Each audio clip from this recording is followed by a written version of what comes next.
From the guys who brought you Fight Night picks, and for a short time, hitting above the Mendoza line, comes the Allen Brothers' next project. Let's tear the cover off and join in 15-minute card breaks.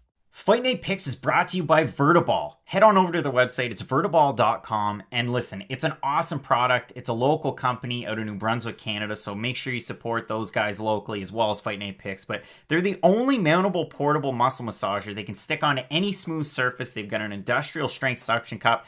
Can support over 100 pounds of pressure. You can get really into those deep knots. I have one here at home. I use it for my back and my shoulders from holding up that Fight Night Picks Pick'em trophy. But listen, make sure you check them out. It's a great product. Like I said, they're recommended by physiotherapists, masseuses, and chiropractors across Canada, the US, UK, and Australia. And they're used by countless professional athletes like Minkah Fitzpatrick on screen there, as well as Collin Farrell of the Raiders. So if you head into the cart, make sure you check them out. So I've got a Vertiball massager in my cart right there. Use the promo code FNP. You're going to save 10% off your order. You're supporting this company here that I'm very passionate about in New Brunswick, Canada, and you're helping out us as well. So make sure you check them out, vertiball.com, promo code FNP, 10% off your order. And without further ado, let's get into it.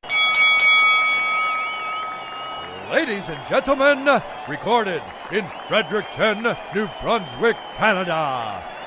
It's time for Fight Night Picks with your host, Craig and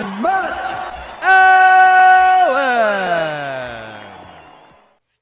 Oh boy, Matt, look at that. And just like that, we're back with Fight Night Picks, kicks. As always, one half your host, Craig Allen. You can find me on Twitter and Instagram at Craig Allen, FNP.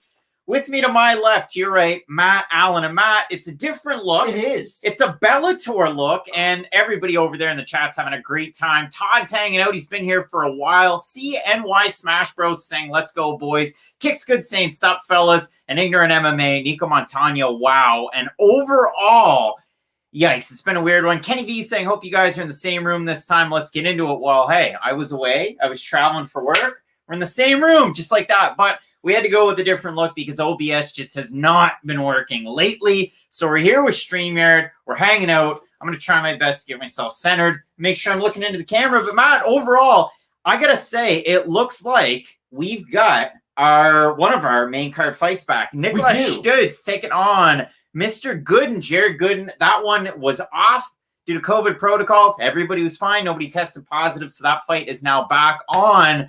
But everybody talking about old Bellator, we will have a view of one, Patricio Pitbull taking on AJ McKee. And on the channel, a great interview with JHK and Patricio before this fight. Pretty cool stuff. But Matt, when we're talking about this overall card, let's throw it on over to Hall and Strickland and just strictly talk about this one because we've lost a lot of big fights. We really have, and it is really nice to see that the Stutz and Gooden fight has been put back onto this card because it is a really thin card. Like, just checking the Tapology, getting prepared for this show, I was like, oh my goodness, there's only 9 fights on this card. But last weekend, it felt like there was 15, so it has really fallen off, but I am excited for this card. These always are the cards where you're going to have one fight that tends to like get nominated for Fight of the Year. And the main event should be interesting. Sean Strickland has a massive opportunity tonight. If he is able to beat Uriah Hall, and the odds do favor him to do so, then he is right at the top of this division. Like, I know Uriah Hall had a bit of a weird win in his last one out, but he's still one of the big names in the middleweight division. And a win over him means that you're not that far away from a title shot. But if Uriah Hall is able to turn back Sean Strickland, then he himself is finally maybe going to be that potential contender of Uriah Uriah Hall. I'm excited for the main event. I think we are going to get a really good fight card. But of course, I know what we're both probably a little bit more excited for, and it is another organization's main event. AJ McKee versus Patricio Pitbull. Let's talk about it. Let's do it, because it's probably the greatest fight Bellator could put together. I had a few friends who don't watch a lot of MMA. They're kind of new fans to the sport, and they were like, hey, is the UFC card this weekend that good? And I was like, hey, I'm going to be honest. You're going to have to go on YouTube. It's going to be weird, but watch the Bellator this weekend, because it is the greatest pound-for-pound fighter in Bellator history. And hey, I once said that was Douglas Lima. I was wrong. It is definitely Patricio Pitbull, across multiple weight classes, is fighting their greatest prospect. AJ McKee is everything everyone wanted MVP to be and more. It is going to be an absolutely phenomenal fight, and I cannot wait for the Bellator main event. MPTV, yes, the Stutz fight against Gooden is definitely back on. But when we're talking, and I really want to rip through this one, because if we had more time, we would have done this week in MMA. Okay. We would have had a video on this. But Brian Moore taking on Jordan Winski. Great fight. Brian Moore, an Irish guy that a lot of people recognize from the Bellator European Series.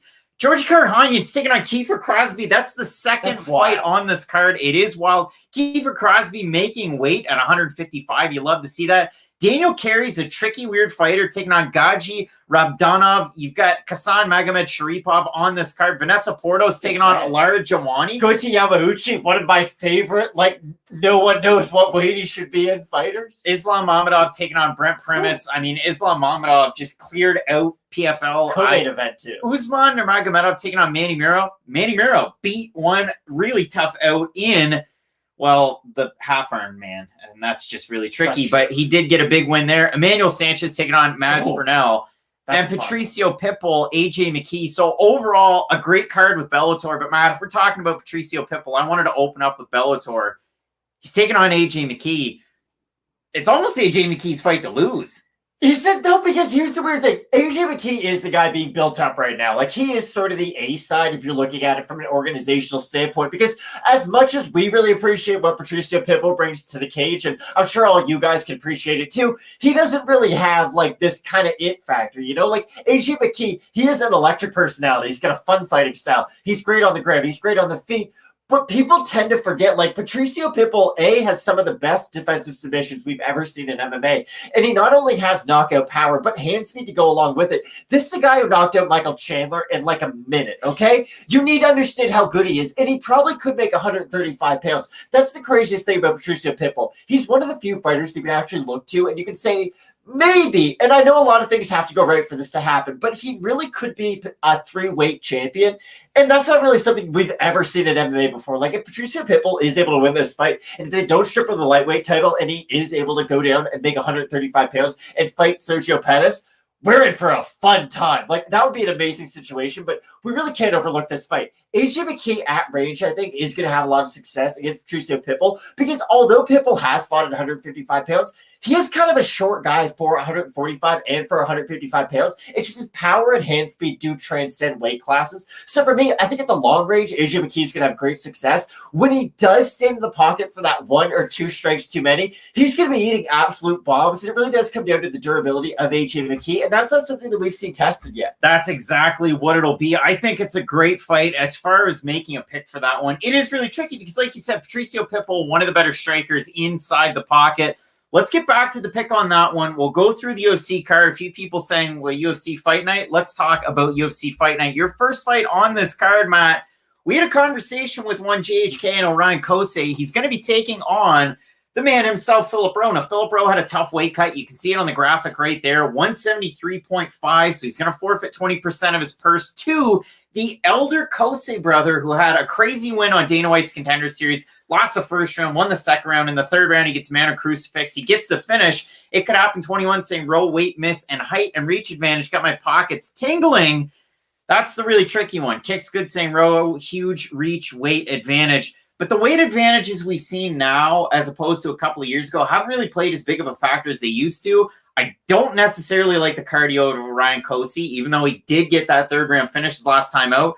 But Philip Rowe, missing weight, I hate to see it. Plus the fact that he won the first round against Gabe Green, and then the kicks and the shots and the knockdown really played poorly against them. Gabe Green, Orion Cosce kind of match up almost similarly. It is a tricky fight, so what are you thinking here? Philip Rowe eats clean shots. And at the end of the day, that's a really hard thing to do against a guy like Orion Cosce. And I know I was a little critical on some of the quotes from Orion Cosce coming out of that JHK interview because he had some very serious injuries that he did seem to, rehab in the proper way, but there always are question marks. We do have major neck and back issues. Look at Tatiana Suarez. Like, she's been the uncrowned #1 contender of a weight division for 4 years now, and she just can't stay healthy enough to get into the cage, and it is that similar neck and back issues. It's something that hopefully, if it is past him, if we do get 100% of Orion Cosce, I do see him winning this fight. I do feel like the cardio and his ability to just push a consistent pace is going to be key. I do feel like Orion Cosce is he's very similar to an early Ian Heinisch. It's not talent that's really going to wow you. It's nothing, he's not going to throw a lot of spinning back kicks, but it's a lot of forward pressure. It's a lot of big power shots, and I do feel like if he connects consistently on Philip Rowe, he is going to be able to put him down. Travis Duarte, who is Cosce? What do you want me to tell you about him? He's an undefeated prospect, 7-0. He has a high school wrestling background, state champion in, California. Yeah. Trains at a Team Alpha Male. There's all different things that you can say about him. But when you look at the odds for this one, Orion Cosce, somewhere around a -170 favorite, 165 or thereabouts. Philip Rowe, the underdog in this fight, if we have a look at the Tapology votes as they are now, 2,840 votes, 80% Cosce, 75% by knockout for the 20% that have Rowe, 45% by decision, 35% by knockout. Listen, it seems like the people over there in the comments section, there's a lot of people going with Philip Rowe, but I don't have Rowe in this fight. Now, again, the modern medicine joke about Orion Cosce, that actually is a real thing. So that is kind of a scary thing. Like, this guy had major injuries and decided not to get surgery for them. Little odd. So we're going to have to see how he shakes off the rust. And I say rust because he was due at UFC 255 to take on Nicholas Dalby out of that fight. Rowe, again, I just don't know what to tell you about him. I don't necessarily love the striking. He could go out there and starch Cosce.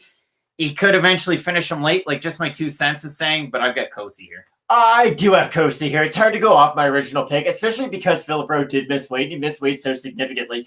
I'm not of the party that thinks when fighters miss weight, they do it on purpose because they're going to get an advantage the next day. Normally, it's because either you had an injury in camp and you weren't able to train at the same level that you normally do, and the weight really didn't come off to the same level, or you just, something went wrong. Like, I don't normally look at it as a strategic advantage for the fighter when they do miss weight. So I look at this as a big negative for Rowe. I like Cosce in this fight. Well, Matt, let's talk about a guy who did successfully make weight. We have Ryan Benoit weighing in at 126 pounds. You love to see it. The last time he was supposed to take on Zarrukh Adashev a few months ago, he weighed 129. He almost died on the scale. For Zarrukh Adashev, also made weight, 125.5, former Glory kickboxer. Had some competitive striking exchanges with Sumaderji. Got knocked out by Tyson Nam in a short notice call-up. His last win a year and 8 months ago over Tevin Dice over with Bellator. It was a fun fight.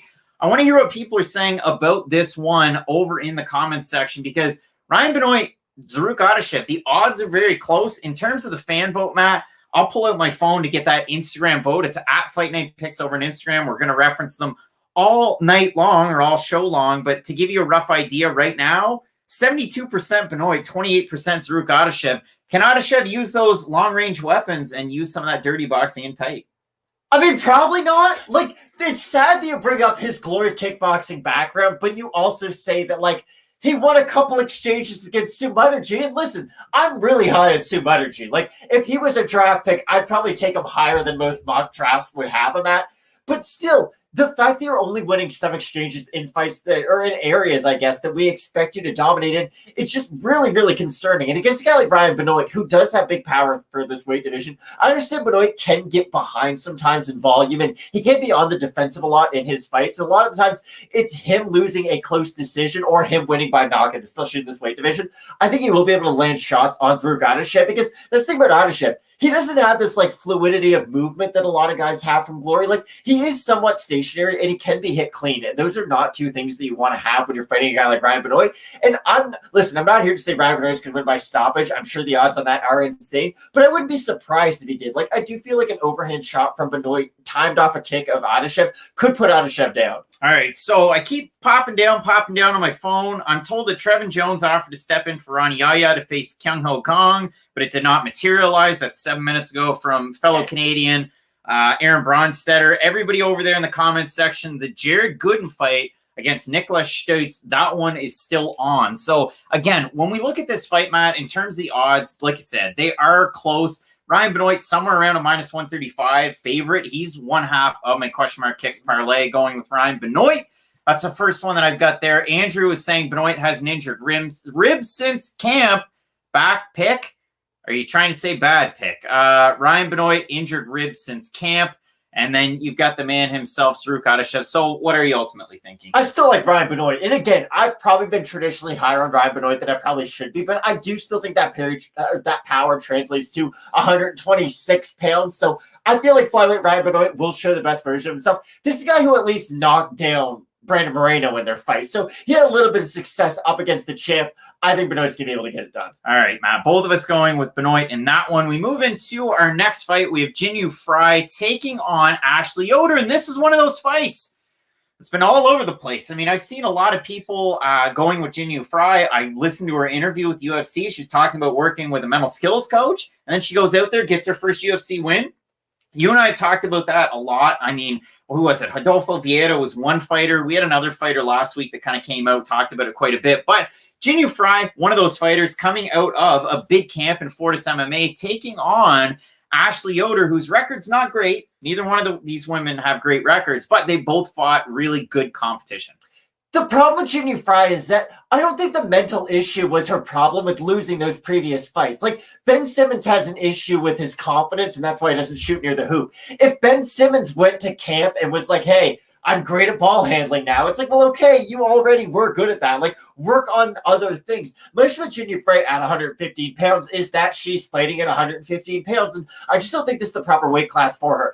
Ashley Yoder, if anything at this weight class, is rangy. She is one of the taller and thinner women at this weight division, and she very much is built kind of like that Angela Hill build, and I do think that if she can stay at the end of her jab and just kind of use her volume, she'll be able to outpace Jinh Frey. I will admit Frey has a ground game advantage. I do feel like she will have the wrestling advantage, but I don't think that the takedown defense of Ashley Yoder is so porous that Frey's just going to be able to go back to the well like it's Colby Covington against an old tired Woodley. Jinh Frey, right now, 41% of the Fight Night Picks fans have her to win on Instagram. For Ashley Yoder, 59%. If we have a look at the odds, because I see a lot of people over there in the comments section are going Jinh Frey. She's about a plus 125 underdog. Ashley Yoder somewhere in and around -155, -160. Kenny V's saying Yoder tall, but no mass. Oliver's putting a lot of money on Uriah Hall. And Unknown saying they dictate what fights they have in their game. My 2 cents is one of the worst fighters in the roster.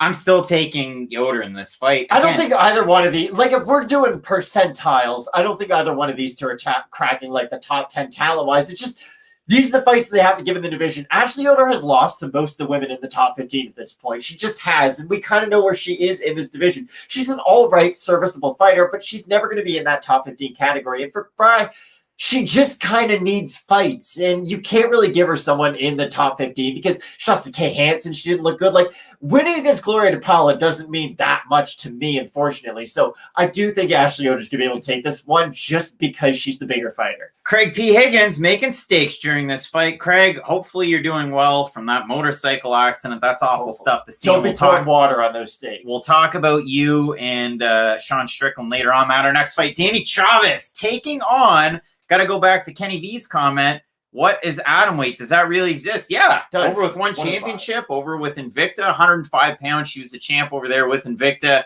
Big wins over Mina Grusander twice. One time it was really close, but yeah. We'll move on back to Danny Chavez and Kai Kamaka the third, Matt.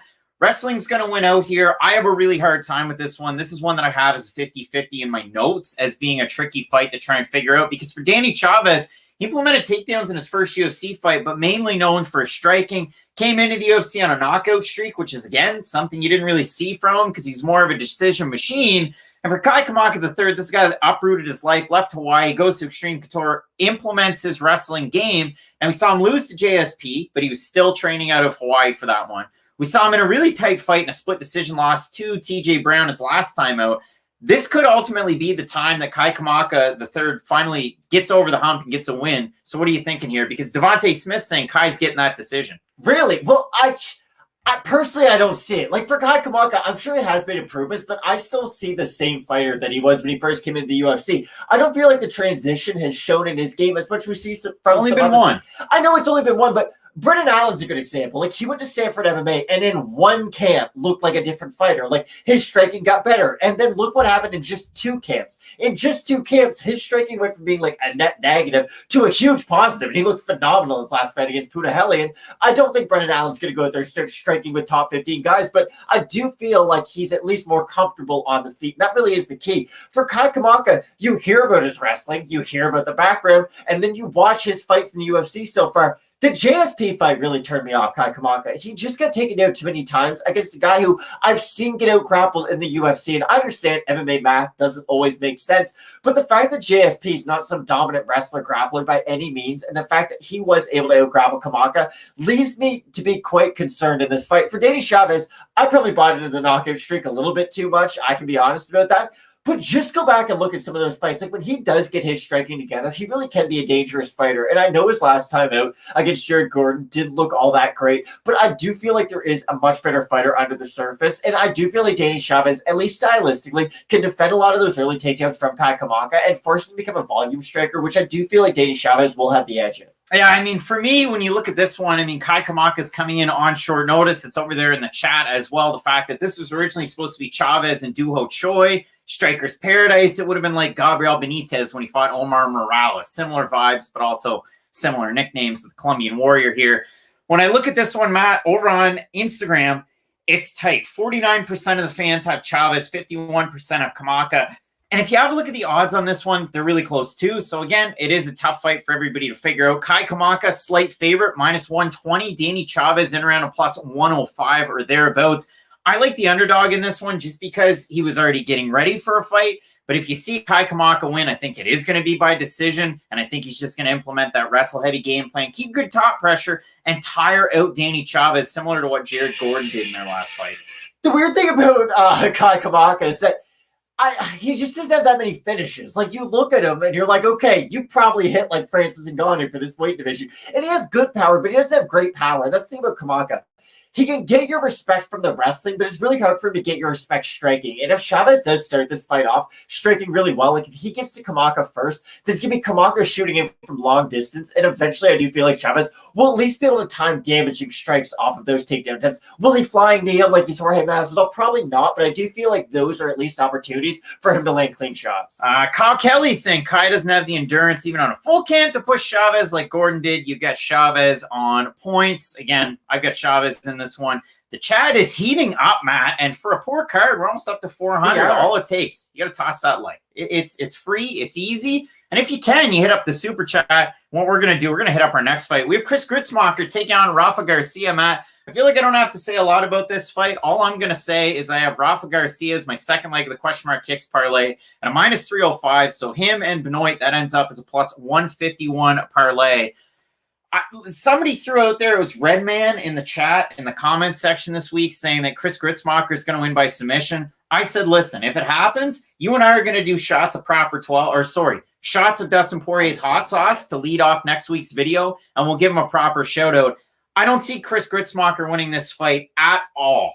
At all. If he does, again, I'm the biggest Chris Gritzmacher fan in the entire world. I don't see it happening. He's looked like the same fighter since when he was on The Ultimate Fighter, when he got knocked out by Artem Lobov and Conor McGregor jumped into the cage. I haven't seen anything that's proved to me that Chris Gritzmacher has made these big wholesale improvements in his game. Still training at his same camp in the Carolinas. I don't get it. Over there in the chat, Matt, Deb the Dude saying Garcia. Kicks Good saying Chris is going to get wrecked. Clint is hanging out. And Bon Quickly 72 saying Chris the lock. So if you got Chris, you got Chris, but I don't. Who fought Ricky Hatton's son? Remember that guy who they were like, he's 0-17 and we found him in Turkey? It's like, I guess, like, you need a debut against somebody. That's how I look at Chris Gritzmacher at this point. Like, if he's fighting UFC caliber guys, I don't think he's going to win. It's kind of like you were talking to me how Rudy Gay might sign a contract with, like, the Lakers for no money. That's great, but, like, Rudy Gay's 37, and whatever player you think you're going to get, he's not that guy. You're not that guy, bro. You're not that guy. That's what Chris Gritzmacher isn't. Like, I've seen him get boxed up. I've seen him get out wrestled. I've seen him get knocked out by Artem Lobov. Newly retired Artem Lobot, by the way. Congratulations to the GOAT. But I mean, behind you, that was his last UFC fight. Exactly. Something to remember forever, I guess. That time, Artem Lobot from Michael Johnson. But yeah, I don't see how Rafa Garcia loses this fight. I think he's better pretty much everywhere. I just feel like with Grutzmacher, he was at least a serviceable brawler in his prime, and he could win a fight, lose a fight, kind of like Marco Polo Reyes there for a little while. But I don't feel like he has that high of a ceiling, and I don't think he's the guy who's going to all of a sudden add a new wrinkle to his game. 83% of the fans at Fight Night Picks on Instagram have Rafa Garcia to win. That's 17% on Grutzmacher. I already said, what was it, minus 305 for Rafa Garcia. He's one half of the question mark kicks parlay. So we'll move on to our next fight. We're just whipping through this card. I'm excited about this fight, and I really want to get people's thoughts on this one because it's going to be one of two ways, and I want to see what you saw over in the comments section when you did your tape study on Collin Anglin and Melsik Baghdasaryan, because for me, this is a fight you can't miss. I had to throw it down. I put it in a comment on Brendan Fitzgerald's YouTube page. I said, this is the fight that I'm eager to see, because to me, it's either going to be Melsik Baghdasaryan goes out there, uses world-class kickboxing, and knocks out Collin Anglin easily in the first round. And that could really happen because Collin Anglin gets hit, man. And in the first round of some of his fights, he takes a pounding. But Collin Anglin has a great wrestling background. And we've seen from Melsik Baghdasaryan, second round, third round, he starts to give a lot of space. He starts to tire out. Maybe that's when Anglin can take over, similar to what he did on his Contender Series fight. Collin Anglin should just, like, his tagline should be, takes a lick and keeps on a ticking, because he just keeps on moving forward. And against Melsik, it will be really important for him to eat that damage and still be able to move forward. Because with Baghdasaryan, it's weird. I don't think he has absurd power by any means, but I don't think he has insane hand speed. He isn't that kind of tweener club where he really has to get his combinations going to then put damaging shots in his opponent. Listen, he has more than enough kickboxing fights to go back and watch to prove that he's got a great check right hook when guys are moving forward. And it's not on like that Alex Pereira level where, like, listen, if he's in there with guys who are like 1-1 in MMA, it's probably dangerous for those guys who are 1-1 in MMA. I don't think he's at that level for kickboxing, but against most like mid-level strikers who have a wrestling background, he's going to be able to go in there and flying knee a lot of them. And the weird thing about him is that he does rely on his kicks a lot at long range. He will try to close the distance with some of his kicks, but when it does get him close, he really likes that right hook, left straight combo. It is something that goes to the well with a lot. My issue, though, is when he does let his hands go, he does not care 2 cents about what his takedown defense is. And that's something that concerns me. When he does really start to let those combinations go, he is susceptible to being taken down. And with Collin Anglin, he's going to try to cover up, eat some of those shots, and find his opportunity to shoot for a takedown. I just feel like stylistically, Melsik could beat guys like Anglin, but I do feel like Anglin has that little niche in his game where he will be able to catch him on the half beat and take him down. Donnie Dime says, Anglin, Cole, you're saying Collin's haircut. Laos Non saying Melsik could do it in 30 seconds, otherwise 30-25 for Anglin. Let's get a couple more. Kicks Good saying Melsik's the play. Melsik first round plus 550. And that's the thing. If Melsik wins, it's going to be a lot cooler. Like, the UFC is going to retweet it, and there's going to be a video around for all of us to watch and like comment about. Because if he does win, it probably will be like jab into a left high kick. It'll be something really cool.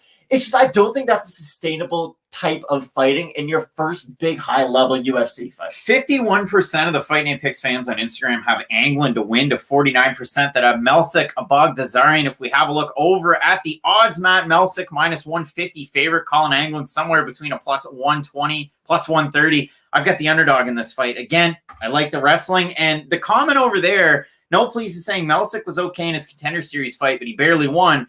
He barely won, and then Dana White said after the episode, that was the main event. William Knight was in the co-main event. Like, who else? Jimmy Flick was on that episode and looked amazing. Low-key stack card. Dana White said, Melsik, I want him back in November. I want to give him one more fight. And then in the spring, Melsik signed to the UFC without having the Contender Series fight. Now he's here taking on Anglin. So for me, I'm going with the man himself. Michigan wrestling means nothing, Lee says.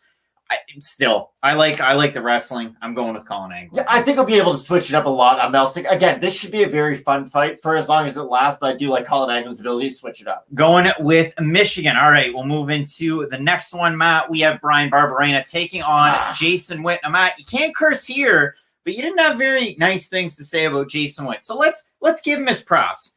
Power punching into the clinch, really good takedowns, a lot of power. And if you saw his fight against Cole Williams, who I've never been a big Cole Williams guy, and I was pretty mean towards Cole. when he was supposed to fight Jason Witt. Witt looked amazing in that fight. That was his coming out performance. But his last time out, he got knocked out by a power jab by Matt Semmelsberger, who does have power, who had a competitive fight against Chaos Williams his last time out.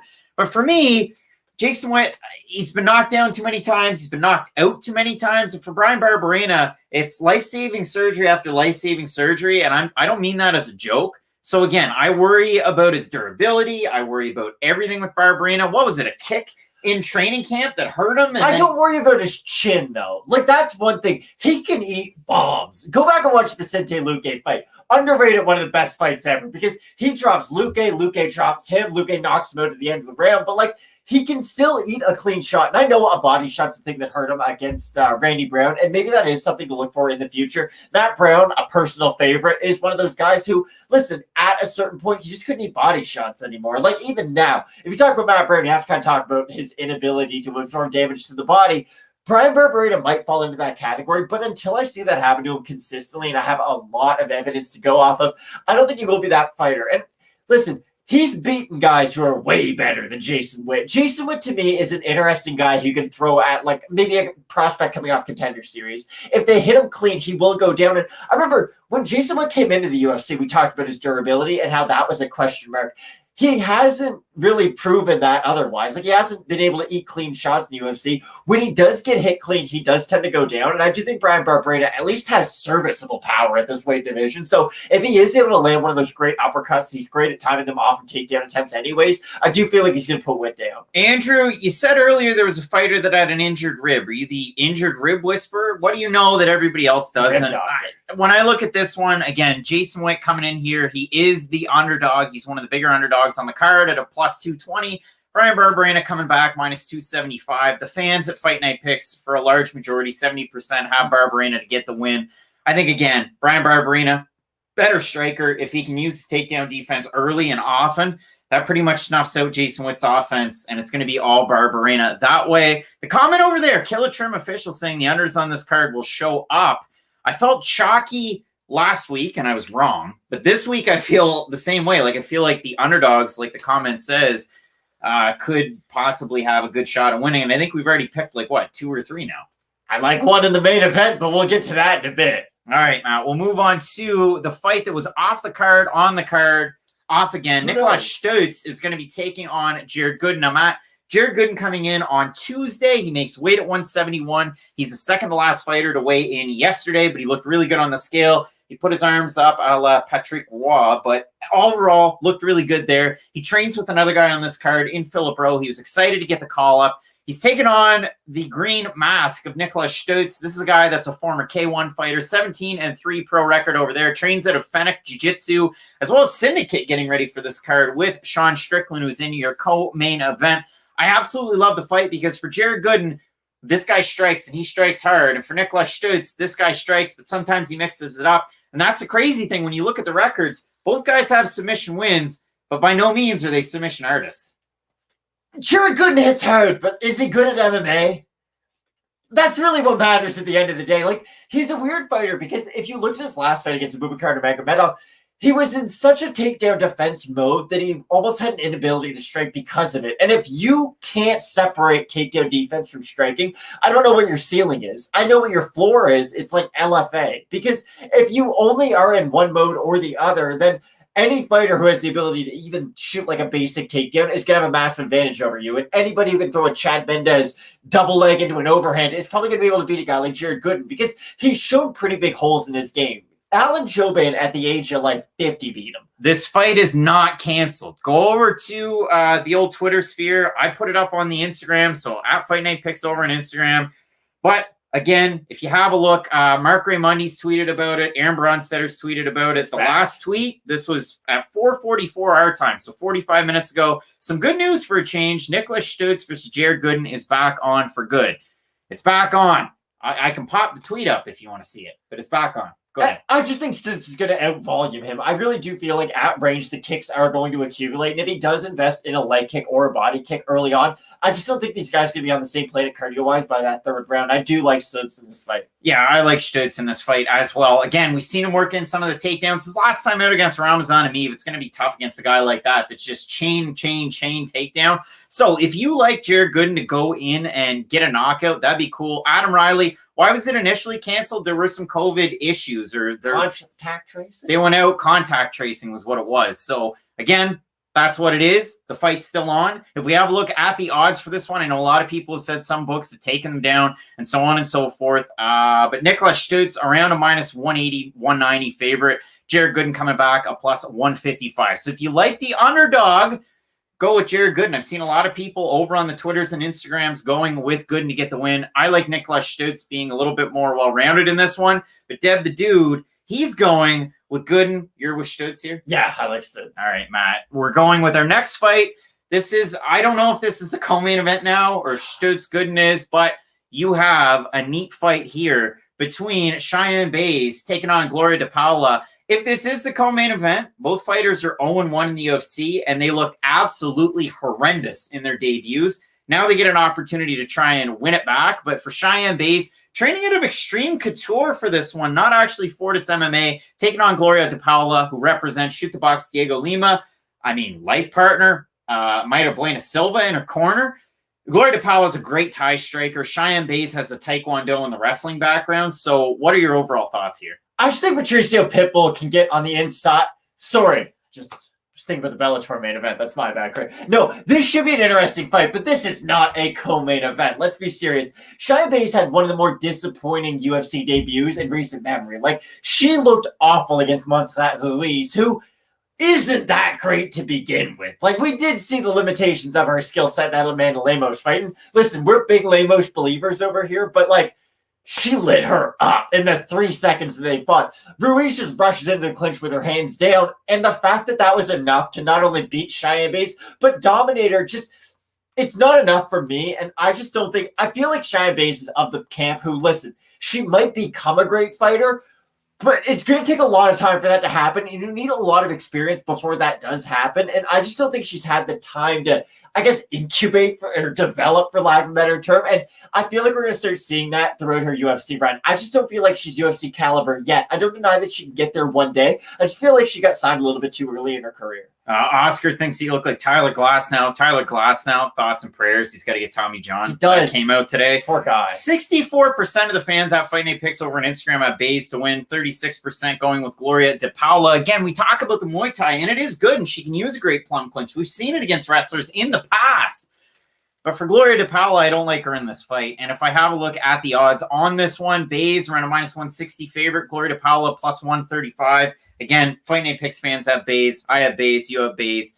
It is what it is. Bays. Now, Matt, let's get into our main event. This is one that you can get up for. This is one that I'm excited. It's free. You toss a like, you get down for it. Uriah Hall's taking on Sean Strickland. Now, I've seen a lot of people get excited. So throw it down in the comments section who you're going with, because for Sean Strickland, the blueprint's there. Paulo Costa just walked Uriah Hall down, got dropped up against the cage kind of, but kept going, walked him down through a lot of volume, and was able to beat Uriah Hall. And for guys that fight Uriah Hall, if he can't get going, then that's where you want to have him. So for Sean Strickland, walking him down. Again, this picture pretty well personifies Sean Strickland's fighting style, because he's just boxing, stands in front of you. This should be a great one. Tenzi's going with Hall. Toast is going Hall by knockout. Adam Riley's going with Hall. There's a lot of people that are going with Hall over there. The trading mark has Strickland to win. Travis has Uriah Hall. Strickland's a good boxer, says Tenzi Terry. That's definitely true. Galactus saying Strickland for the upset. Galactus, Strickland's a big favorite in this one. So, Matt, what are you overall thinking here? This is the point that I really want to hammer home that I brought up in our weekly predictions earlier on. When I look at the Aljamain Sterling Petr Yan fight, there's a lot of similarities between that and this fight, because Petr Yan is the type of fighter who, yes, he will get into a defensive shell sometimes, but the more you throw at him, the more he's going to learn because of it, and then the more openings he's going to find in your striking game. Sean Strickland throws a lot of volume, and he's going to give Uriah Hall a lot of looks early on. Now, yes, that might be able to overwhelm Uriah Hall, and he might be able to get him up against the cage, hit him with like an 11-punch combo, and maybe he goes down. But I don't think Sean Strickland has that kind of power. I really think he has to develop a lot of combinations before he can put a guy down. Like, go back and look at the Jack Marshman fight. Jack Marshman's not a great fighter by any means, but you see that Sean Strickland has a great striking game, but it's not based off power whatsoever. He does really value his volume over his knockout ability, and that's great. It's brought him up to this main event opportunity. But the fact that he is going to be giving Uriah Hall so many looks by throwing a lot of strikes at him is just giving Uriah Hall more information to download. And the more strikes you throw at him, the more information he gets, and the more he's going to get your timing down. And listen, I'm going to reference the NBA draft because it's very fresh in my mind. Scotty Barnes, Jalen Suggs. Jalen Suggs might look good early on, but Scotty Barnes, I think, will look better in the future. I think Sean Strickland might win the first round of this fight. He might win the second round of this fight. But I really do think that this fight's going to have shades of the Bevon Lewis fight in it, where eventually, when Uriah Hall does decide to pull that trigger, he's going to put Sean Strickland down. Sean Strickland's shown a great chin at 185 pounds, but it hasn't really been tested yet by a big puncher. We have seen him go down at 170, but listen, if Kamaru Usman drops you, who cares? And Alicio Zaleski dos Santos in Brazil is one of the more mythical figures in MMA history. So I don't think Sean Strickland, he got knocked out by one spinning back kick. Now he's going to get knocked out by a guy who throws spinning back kicks. But I do feel like the way that he leaves his chin wide open when he does throw his strikes is going to be susceptible to a big overhand from Uriah Hall. Look at the Christoph Jocko fight. Like, Jocko does have a little bit of fluidity in his movement, and he can eat a shot at least. Uriah Hall flatlined him with an overhand right, and I don't think Sean Strickland has that same ability to just eat shots over and over again. I do feel like the stiffness of his movement is going to walk him into a big shot at Uriah Hall. I do too, and that's the trouble. I mean, Sean Strickland walked down Christoph Jocko too, right? And he looked really good in that fight. Jocko just couldn't get going. But Jocko didn't get going at all against Uriah Hall. He got slept in that fight. So again, he looked good in the first round. You play a little bit MMA math. The poll up top, we've had 393 total votes. Uriah Hall getting 57% of it. Sean Strickland at 43%. Kicks Good makes up a great point, saying the fact that Strickland is a really smart fighter. He definitely is. I just think Uriah Hall is at that nth degree, in terms of a striker. And that this is where it's going to play out, where I think that Uriah Hall is going to get the win. And the other thing that I saw, there was a poll. I put it up on Twitter. It was the UFC's poll asking who they thought was going to win this fight. And it was in the tens of thousands. And it was like 75% had Hall to win. It was crazy. So why is Sean Strickland a 2-1 favorite? Like, this has been a weird thing that we've talked about for like 2 weeks now. Because you were like, oh yeah, I've got the underdog next weekend's main event. I was like, what? You've got Sean Strickland? No, Uriah Hall. And Uriah Hall's looked good lately. And I understand he can get overwhelmed by volume. But when you look at the guys who have beaten Uriah Hall, they're all massive power threats at 185 pounds. And I don't think Sean Strickland's that kind of a guy. Like, Derek Brunson was able to catch with an overhand right over the shoulder. That's going to knock out pretty much anybody at this weight class. Paulo Costa hit him with a combination to the body and to the head. That put him down. I think Sean Strickland is going to have to stay in the pocket for one strike extra than all those other guys. And when you are in the pocket for that one strike extra, you're going to be susceptible to being hit by that off-time shot from Uriah Hall. And I just think that's what's going to happen. I look at it this way. Sean Strickland has 25 minutes to out-volume Uriah Hall, but he has to almost be perfect for 25 minutes. Uriah Hall needs one shot to put down Sean Strickland, and he has 25 minutes to accomplish that. Matt, Galactus saying, hardcore Strickland, casuals Hall. Galactus, come on now. Hey now. We're doing this every single week. You gotta stop that. He could overwhelm him with the volume, but I just don't think Sean Strickland has that kind of power behind his shots. I think he can hurt, maybe daze Uriah Hall, but I don't think he's going to drop Uriah Hall, then like finish him up against the cage UFC 4 style. I think he's going to have to put together like 6-7 shots to really hurt Hall. And in that time, Hall can land knees to the body. He's shown flying knees. He's got great punches up tight. Like, it should be a great fight for as long as it lasts. But again, I do like Uriah Hall. And it is Uriah Hall's birthday. So happy birthday, Uriah Hall. It was mine yesterday. And Sean Strickland's scribble is there. Is my hand there? It's somewhere up there. Somewhere behind Matt when he fought and had a huge win in Moncton, New Brunswick, Canada. So Matt, we've got Hall, both of us in that fight. Now let's have fun. We got 500 people tuning in. We'll bring it back over. Patricio Pitbull's taking on AJ McKee. I'm watching this fight. I'm watching this entire card. Mads Burnell, Emmanuel Sanchez is my fight of the weekend because Mads Burnell looked like an absolute world beater when he fought Junior Bacon Cheeseburgers last time out. And Emmanuel Sanchez never has a boring fight. But for AJ McKee, you talk about it, the 5-on-in. Darren Caldwell finishes him. Derek Campos finishes him. Georgie Karahanyan knocks him out dead. And then before that, Pat Curran and Daniel Crawford, who trains with Kingsley Crawford, no relation. I thought that was one of the funniest moments of an interview I've ever been a part of. Patricio Pitbull, Emmanuel Sanchez, Michael Chandler, Juan Archuleta, Pedro Carvalho, and Emmanuel Sanchez again. But it's not just the guys, it's the way that he's beating them. And for Patricio Pitbull, this guy is like on that god-tier fighter list in terms of Bellator. Still the double champ for now. Maybe his brother's going to get an opportunity at that belt, even though he lost his last time out. But this fight is absolutely amazing. Culmination of the Grand Prix. The winner walks away with $1 million. And their show money for this one was really good too. So listen, Bellator's got the better card. But when we're looking at this one, what are you saying? This could be a phenomenal fight. And I'm calling you a liar right now, Craig. This is by far the best fight of the weekend. It's the greatest fighter in Bellator history against the best prospect they've ever had.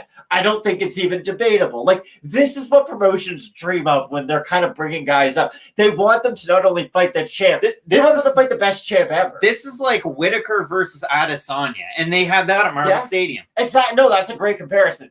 The difference is that Patricio Pitbull has zero weaknesses. Like, he has the ground game to go along with the striking, and he is oddly compact for this weight division, and I do feel like that is an asset for him. He can kind of play that peekaboo style, almost a la Mike Tyson, and find his way into range really quick. And when he does duck his way into range and follow up with overhits, he's going to put guys down. So I do think if he does land big shots, he's going to be able to put AJ McKee down. This is my thing with AJ McKee.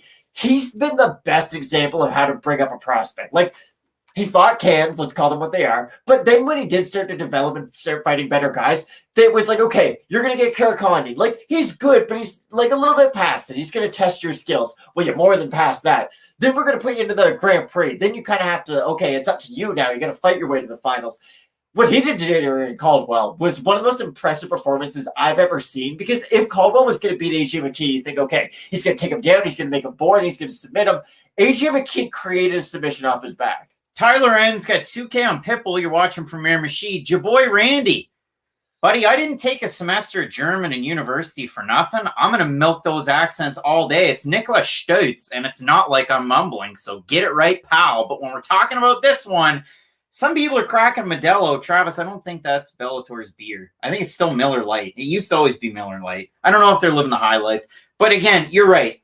For AJ McKee to create a submission against such a good wrestler in Darren Caldwell, that was absolutely amazing. Caldwell looked bad in his fight after that. So you might try and minimize that win. But if we have a look, Matt, I was surprised 52% of Fight Night Picks fans have McKee to win. 48% have Pitbull to win. It is a really, really close fight in terms of the odds. I mean, I've seen them shift back and forth. But right now, if we have a look at these two guys, and I got to go back because I've got it on the UFC so I can see the line movement throughout the week. I think we're getting close. There we go. Patricio Pitbull, they're right par. I mean, Patricio Pitbull open -220, he's -109. AJ McKee open a +100, he's a -112. So right now, AJ's actually the favorite. That's crazy. Right. It's crazy. They're even on everyone. So what are we saying? I think Pitbull knocks him out. I really do. This is the weird thing about this fight, though. I'm going to look dumb no matter what I say because someone is getting finished. Like, this isn't going to be a close fight that goes to split decision and like, oh, AJ McKee slightly beats the GOAT and it's like this big passing of the torch moment. This isn't Rocky.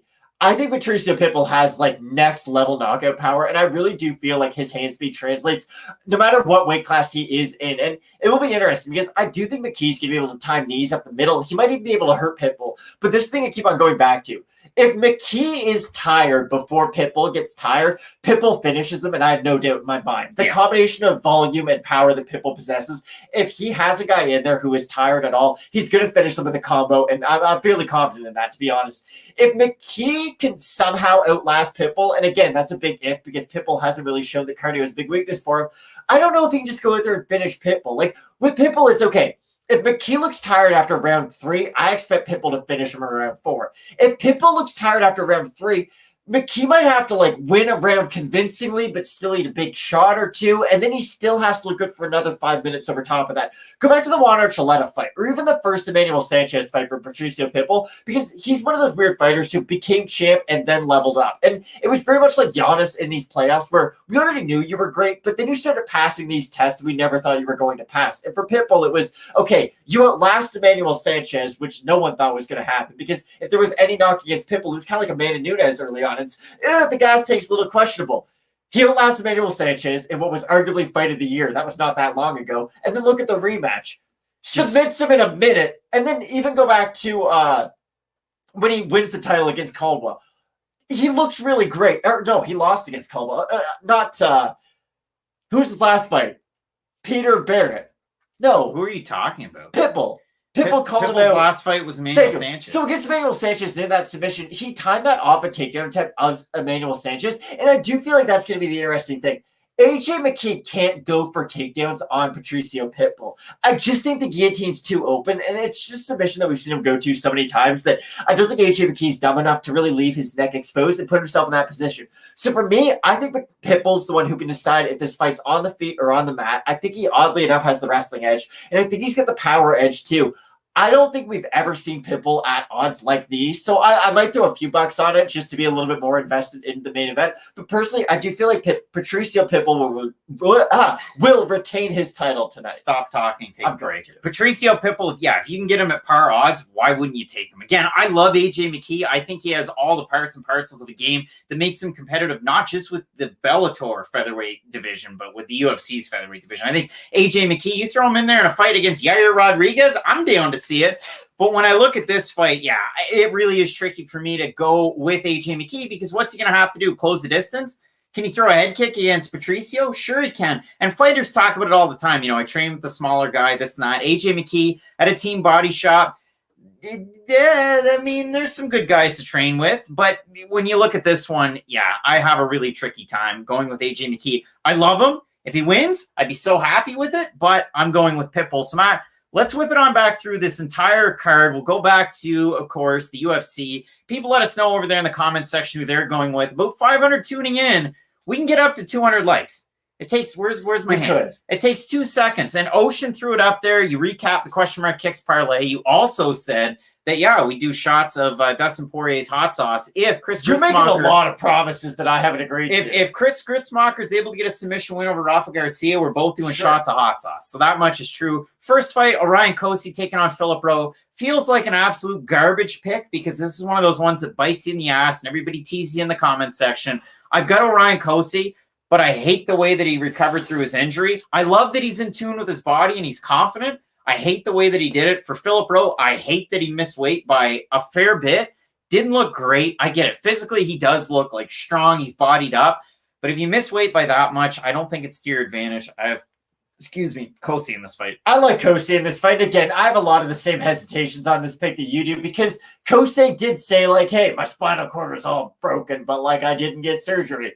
Not a thing I want to hear from a guy. And I do feel like his pressure will win in this fight. It's just, I don't feel like Philip Rowe has much of a UFC ceiling. I don't feel like he was ever all that UFC caliber. And he could land a crazy knockout shot. Again, anybody has the chance to, but I do think that the forward motion of Orion Cosce should win in this fight. All right, Matt. Our next one, Benoit taking on Zarrukh Adashev. First leg of the question mark kicks parlay. I've got Ryan Benoit here. I do think Ryan Benoit will be able to win this fight. For Zarrukh Adashev, the definition of wolf tickets is what his striking is. They're going to talk about his glory background, how great his striking is. He might go out there and outstrike Ryan Benoit, but it's probably going to be due to volume, not due to the fact that he was in glory. I still like Ryan Benoit in this fight, and the fact that he made weight is just gravy on top. All right, Matt. Our next one, Frey taking on Ashley Yoder.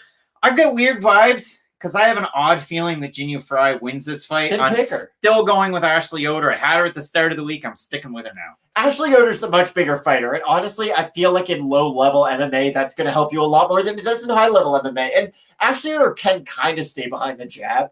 She's not great at it. Against Randa Marcos, mixed results. But, like, I think she at least has the frame to dig a lot of underhooks on Jinh Frey, and that should be enough to win this fight. I don't think this is fight of the year by any means, but I still have Ashley Yoder. Bald and Bearded hitting us up in the super chat. We certainly appreciate you. And Sean McMahon, yeah, last weekend was just a crapshoot. Oh, some bad decisions, to be fair. Corey Sandhagen, 2-4-5. You heard it here, but tricky. Both of us going Yoder here, Matt. The next one, you got Danny Chavez, Kai Kamaka, the third. I see this one as close again. Do you like the short notice wrestler in Kamaka? Do you like Danny Chavez? I've got the Colombian Warrior, Danny Chavez here. I think Danny Chavez is the much better striker out of these two, and I do feel like his defensive wrestling is at least up to par in this fight so that he will be able to defend enough takedowns to turn this into a striking fight. MPTV, I swear to goodness gracious, all I do is study how to pronounce these people's names. It's Benoit. It's not Benoit. This isn't the rabid Wolverine. Matt, next fight. Chris Grutzmacher, Rafa Garcia. I made it known. Second leg of the question mark kicks parlays. Rafa Garcia by a landslide. And if Grutzmacher wins, I'm his biggest fan, and I shoot hot sauce. I compared Chris Grutzmacher to the guy who fought Ricky Hatton's son. I just don't think he's at that level anymore. And hey, he was a fun fighter, but I do put him in that Marco Polo Reyes category of like, hey, it's a coin toss. He's going to get into a brawl. Sometimes he'll win, sometimes he'll lose. His ground game's not terrible, but it's not very good. I don't think it'll be enough to win in this fight, though. All right, Matt, next one. Collin Anglin, Melsik. Melsik. We're just going Melsik. Melsik is such a good kickboxer. We've seen it, especially through, his development as not just a martial artist, but as a striker. He was able to win the WLF kickboxing championship against a really good fighter over there. He also has pro boxing experience at 3-0. He's been in that Ronda Rousey camp in Glendale. But for Baghdasaryan, he's taking on Collin Anglin, a guy that can definitely wrestle. So again, it is a really close fight. You either see it as a quick Melsik finish in the first round, or Collin Anglin, either a decision or he's able to get it done in the second or third. Melsik, again, if he wins, it's going to be cool. It's going to be an uppercut. It'll be a knee. It'll be something really fun. But I do feel like Collin Anglin's ability to just mix it up and be versatile will win in this fight. This should be a really fun fight. And again, if Melsik wins, it's going to be by a great way. But I still feel like Collin Anglin, I won't say is the higher ceiling out of these two. I do feel like Melsik in the future could develop into a really fun talent. It's just right now, I think the wrestling of Anglin will give him trouble. All right, Matt, move into the next one. We both have Collin Anglin there. Brian Barberena, Jason Witt. I've got Brian Barberena on hope and toughness alone. Yeah, Brian Barberena is one of those like walking fight of the night guys. Like no matter what Brian Barberena is doing, it could devolve into a brawl. Like he could be mowing the lawn, he'd probably get into a crazy fight while he does it because Brian Barberena is just down for a wild back and forth fight. And those are the types of fight that I just don't think the durability of Jason Witt can stand up to. I feel like if Brian Barberena does land even one clean shot, he's going to be able to put Witt down. All right, Matt, we move into our next one. Bays taking on DePaula. Well, you know what? Let's go with the one that was canceled and moved around because I had to add it in way after the fact. You've got Nicholas Stutz taking on Jared Gooden, and I've got Nicholas Stutz in this one. I think Stutz has the more versatile game. He's the better kicker out of the two. He does fight with a higher output, so I do feel like he will be able to win this one. Just for Jared Gooden, I don't think he was ever at that level. He could get into a fun fight here and there, but his skill set is very green. And coming in on really short notice, our next one, Matt, again, Cheyenne Bays taking on Gloria DePaula. Both of us going with Cheyenne Bays in this one. I said a bunch of bad things about Cheyenne Bays, but I still feel like her wrestling will be able to win her this fight. In her last fight, she didn't really get out-wrestled. She got out-judoed, if anything. I feel like this is really going to come down to her ability to get the takedown offensively, and I don't think DePaula has the defense for that. And in our main event, we both have the underdog. Both of us going with Uriah Hall. Now, hey, if Sean Strickland wins, it's going to be a lot of volume. It's going to be a lot of pressure, and he's just going to be able to outlast Uriah Hall. And just like I make the jokes, it's going to be it's just the Keith Richards effect. Uriah Hall just can't get started up.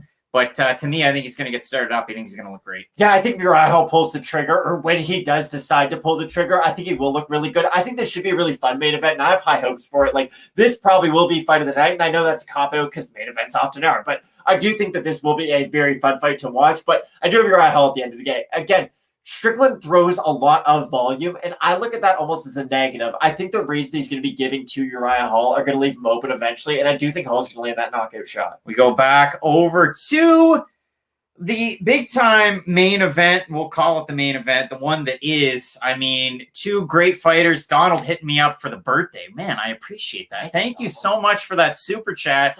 But back to this one, AJ McKee, Patricio Pitbull. We love the fight. We think it's going to be a great one. I mean, final pick here, both have an hand still? I do. And listen, I wouldn't be surprised that all of AJ McKee won by knockout. I think he could even win by decision because with McKee, if I start getting off at long distance, I'm just going to keep on getting off at long distance and throw my kicks and throw my jabs and being that kind of poking and prodding fighter from the outside. If it's working in the first round, I do expect it to continue to work. Like, I don't see this as, oh, McKee can only finish the champ and that's it. I think Pitbull has a much higher likelihood of getting the finish, and I do think that eventually he's going to be able to get on the inside of AJ McKee, land body shots, eventually finish him up top. This show pretty well sponsored by Donald E. Guys the third, we have to say. I mean, that's much appreciated, and you're helping us do our thing, and we are certainly enjoying it. So yeah, for me, I've got Patricio Pitbull as well. Hopefully everybody enjoys all the cards that are out there, the Bellator, the UFC. There's Cage Warriors from California. Going on. Last night there was XMMA and LFA. There's so much MMA to enjoy, to have a chance to watch. But I think that there's, Ben Saunders getting up, big win over, who was it? Ramsey Nicham, who's not good. No, but overall should be a great night of fights, and maybe you want to go split screen. We've got a lot of great stuff going on. Make sure you check it out. The second channel. Ooh. Hey, 15-minute card breaks. We're having a lot of fun. We're actually going to tape a couple of those videos after this. So go over there, find a link down below in the description. You can subscribe, and hey, there's going to be some more content there. Diego hitting us up with the super chat saying excited for the fights. 30 lineups, so many fights down, but let's go. I'm really looking forward to it. Should be a great one. Matt, I can't wait. So we did it. We switched over to StreamYard. I want to get some thoughts on that one. But again, overall, should be great. Thoughts on Collin, Anglin, Melsik, Baghdasaryan. It's going to be one or the other. It's going to be a quick Melsik knockout. Wow, it's going to be one or the other. It's going to be an Anglin, just knock him out, drag him out, wrestle. But overall, it should be a good one, eh? Who's going to win? I don't know. The guy with the more points at the end? I think Collin Anglin, he's the more versatile fighter. He has the wrestling in his back pocket. Should be a really fun fight for as long as it lasts, though. All right, so enjoy the fights. Make sure you tune back in with the rest of the Fight Night Picks coverage for next weekend's pay-per-view. Ooh. You're not going to want to miss that. So keep locked in with Fight Night Picks, and as we always say, let's get into it.